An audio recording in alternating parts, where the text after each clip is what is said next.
Gujarat high court ने अपने एक अहम फैसले में कहा है कि अगर किसी व्यक्ति की वजह से किसी को छोटी सी चोट लगती है और उसकी मौत हो जाती है तो उसे हत्या की कैटेगरी में रखा जा सकता है। आइए जानते हैं क्या था ये मामला। केस का टाइटल है state of Gujarat versus Prakash and Pintu Mithubhai case, और इस केस की सुनवाई जस्टिस A.S. सुपोहिया और जस्टिस M.R. मेंगडे की बेंच कर रही थी। बेंच ने यहाँ पर सुप्रीम कोर्ट के दिए हुए एक फैसले पर भरोसा जताया और ये कहा कि चाहे किसी को एक ही चोट पहुंचाई गई हो, पर अगर उस व्यक्ति को चोट पहुंचाने का पर्पस उसे जान से मारना था तो इसे हत्या माना जाएगा।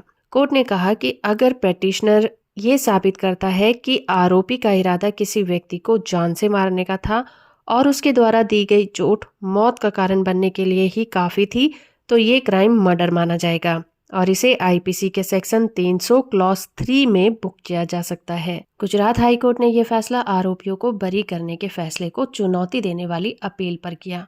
अपील में ये कहा गया था कि ट्रायल कोर्ट ने एविडेंस को नजरअंदाज किया है, जैसे कि मरने से पहले दिए गए बयान क्या थे, हथियार के साथ आरोपी का बरामद होना और आत्मसमर्पण करना, और चाकू पर मरने वाले के ब्लड के निशान, और साथ ही साथ फोरेंसिक रिपोर्ट को भी नजरअंदाज किया गया था। इस मामले में एविडेंस बताते हैं कि मृतक की बहन को आरोपी व्यक्तियों ने छेड़ा था, जिसकी पूछताछ करने के लिए वो उनके पास घटना स्थल पर गया था और वहां आरोपी और उसके दोस्तों ने उसे पकड़ लिया, जिसके बाद चाकू से उसके गर्दन पर एक छोटा सा वार किया। गर्दन पर वार करने की वजह से उसकी एक इम्पॉर्टेंट नस कट गई, जिसकी वजह से उस व्यक्ति की मौत हो गई।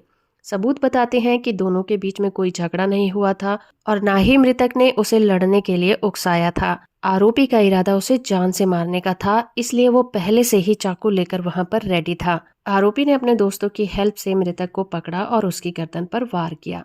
इस केस में हाई कोर्ट ने आरोपी को आजीवन कारावास और 10,000 रुपए का जुर्माना भी लगाया और ये भी कहा कि अगर भुगतान टाइम पर नहीं किया गया तो 5,000 रुपए का जुर्माना और बढ़ा दिया जाएगा और साथ ही साथ 6 महीने की सजा भी बढ़ाई जाएगी। जजमेंट की PDF कॉपी का लिंक आपको नीचे डिस्क्रिप्शन में मिल जाएगा। वीडियो को लाइक और चैनल को सब्सक्राइब करना बिल्कुल मत भूलिएगा।